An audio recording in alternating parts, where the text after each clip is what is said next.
Well, if we want to talk about moderation, I think I want to approach it in the sociological sense, where we are talking about values, about behavior of the individual and the social collective, rather than in the political governance sense when you talk about laws, regulation, wars, because we do know that there's such thing called halal violence, where state and government are allowed to kill people, to go to war, and create.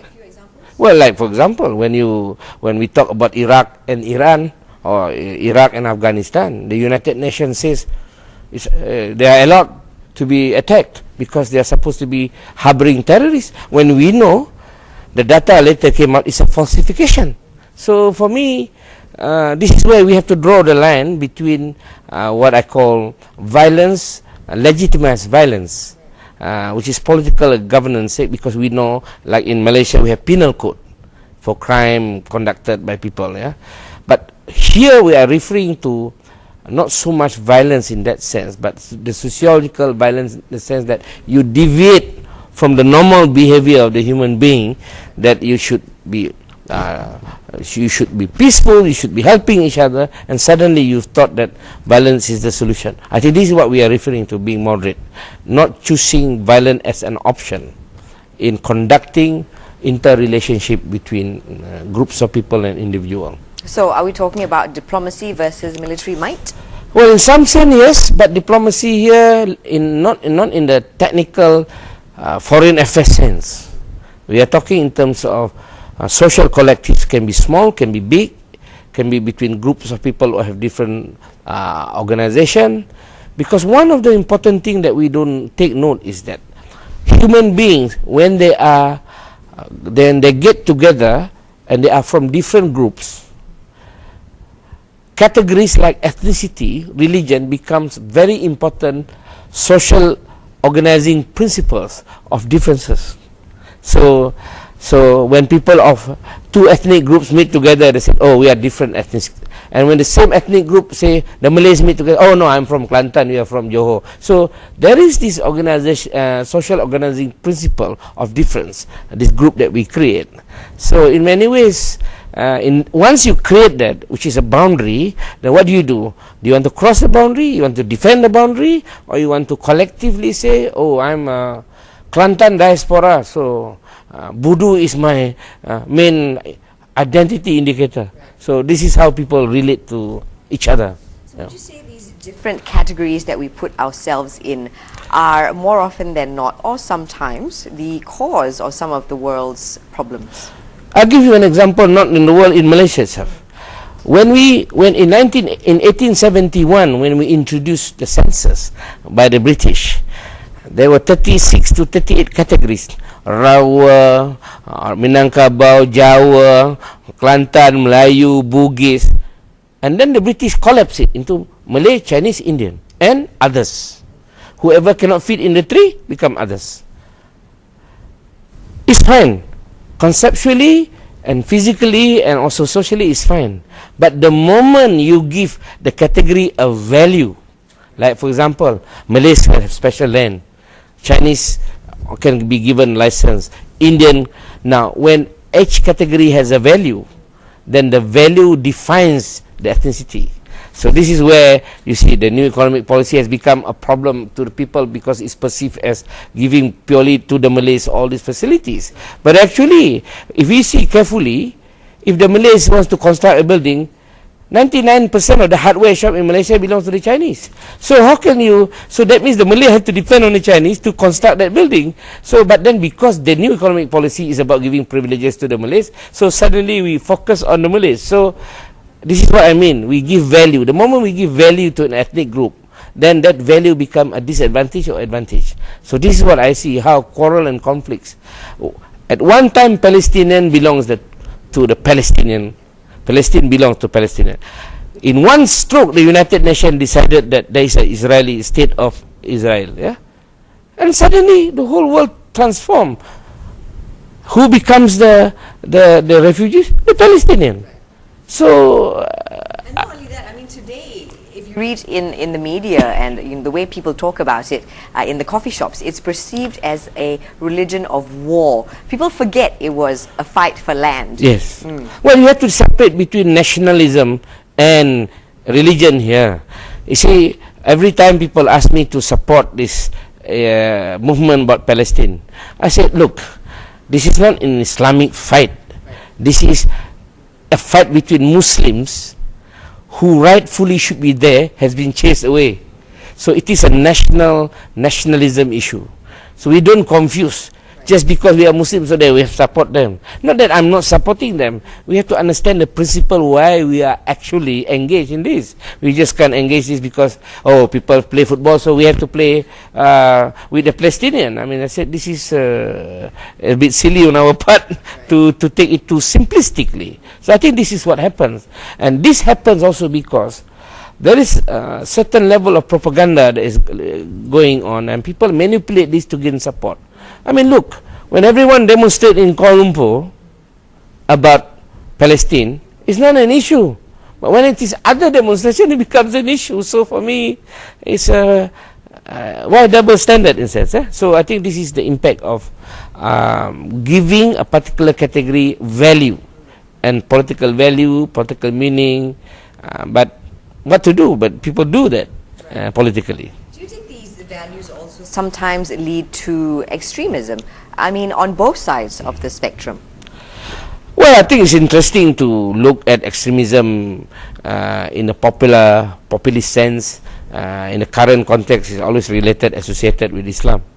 But I think the Prime Minister this morning said clearly that extremism can also be not in the form of violent.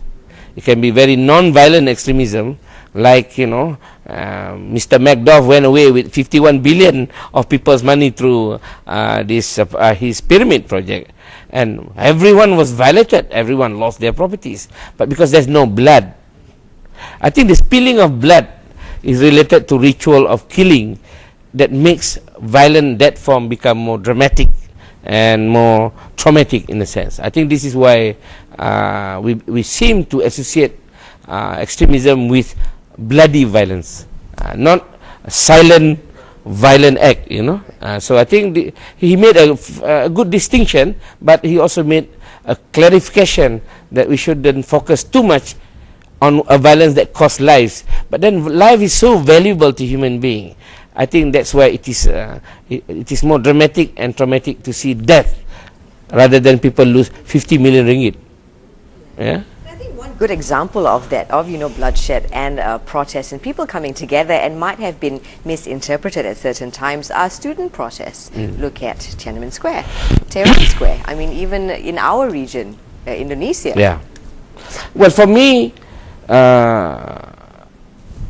when a society is created of many components of different kinds, and even though people say Japanese is homogeneous, I said no, there are Koreans, Japanese, there are Ainus, there are the original Aboriginal group. So the Japan that we imagine homogeneous is only formed after the Meiji Restoration, when they have to speak one language called Japanese that we know today. Before that, they were speaking their own Kansai band, Kanto band. They don't even understand each other. So I think in one sense, the struggle is between homogenization and heterogeneity. Right. Now the question is, when there is heterogeneity, all attempt, because of the modern nation state originally created in Europe after the Enlightenment, unity in diversity, and the unity is uniformity. The struggle is to make sure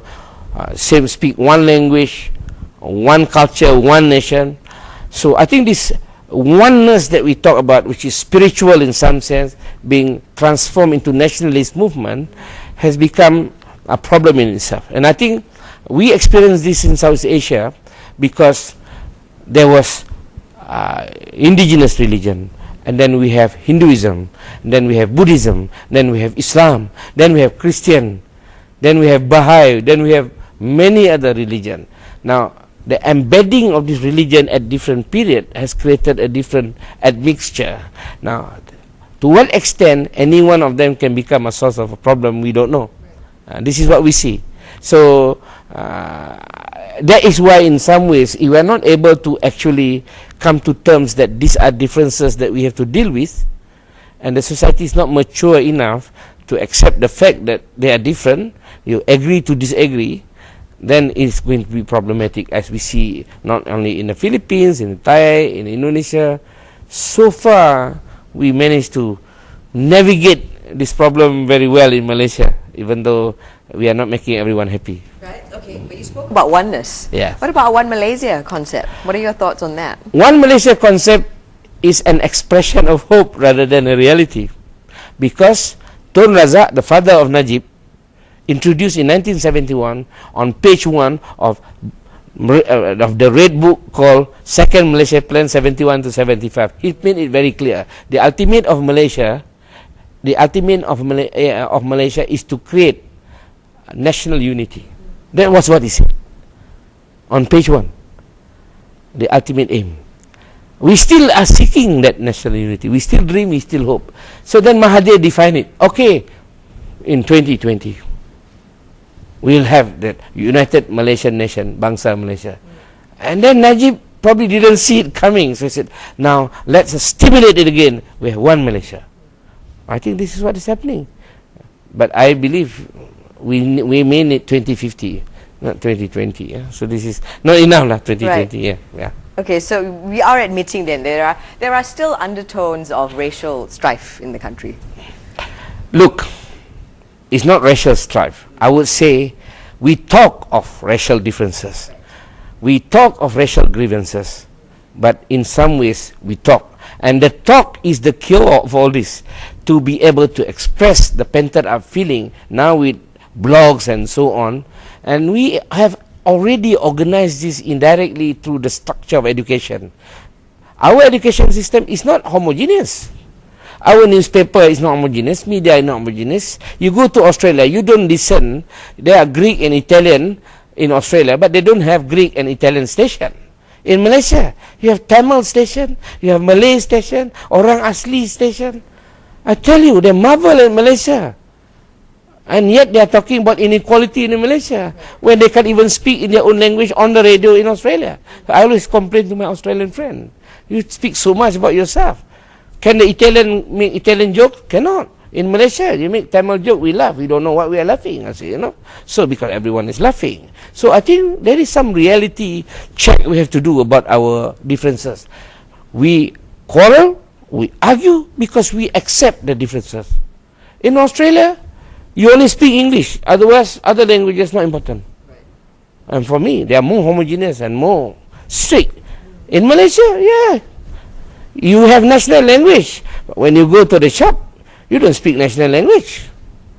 I mean, we also have very strong cultural ties within each other. I think it's within the nature of the country. But do you also think, coming from an academic background, does education have a lot to do with it? Or is it completely separate? There are 4 things that I observe very important in Malaysia, with or without education. Number 1 is assimilation. Because it happened before education was introduced in the modern education. Assimilation simply means one group accepts the other group.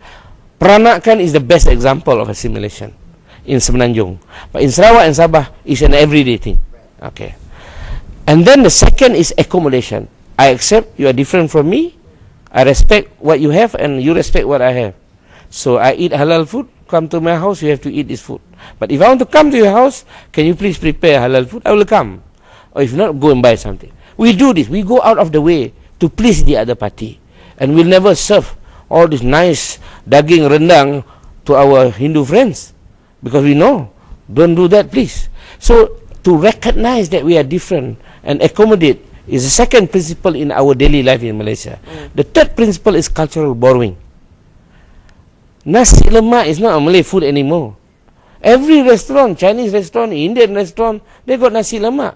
Of course, there are 15 different types of sambal, from the most pedas to the least pedas. Why?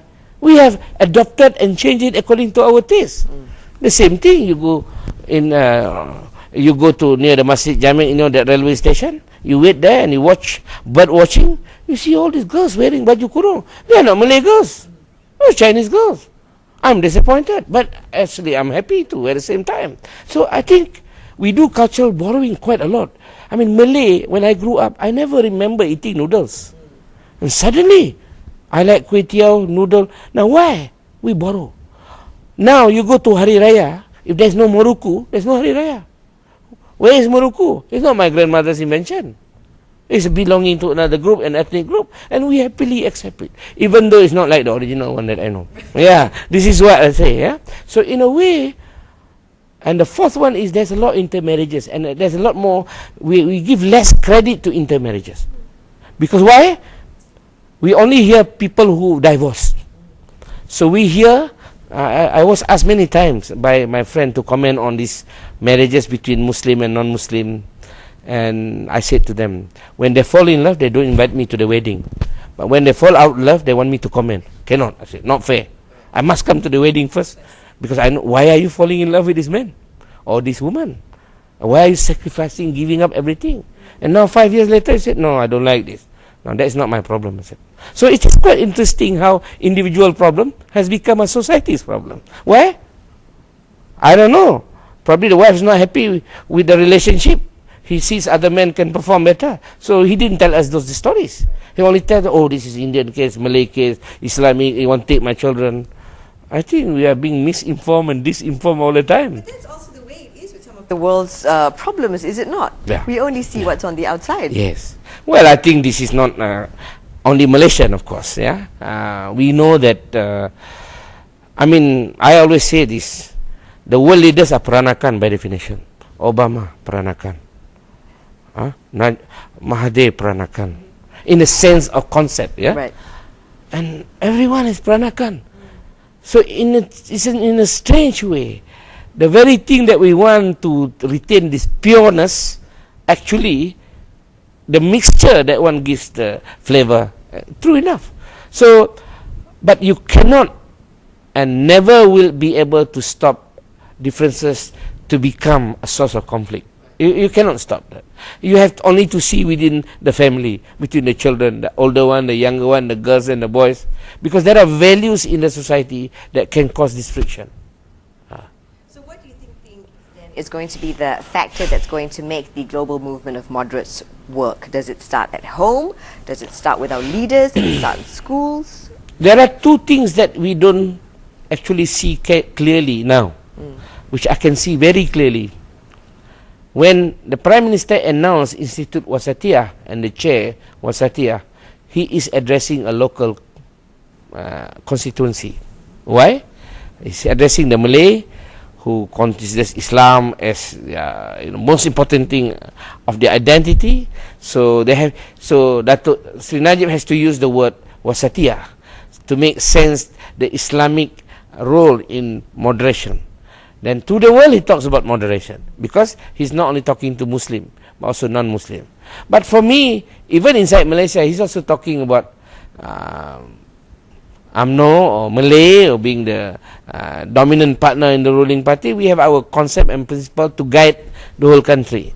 And I think in some sense it's true, in some sense may be contested for the reason of federalism. Because we are a federalist. Because religion is not controlled by the federal government. You know that. So state government controls religion, education, judiciary. So in many ways, he could be addressing this problem of Wasatiyah among ourselves. We have to, before we tell the world, we must ourselves show. So in other words, it begins with us. Yes. I think it has to be. Thank you very much for that, Dr. Shamsul. You're welcome. Thank you.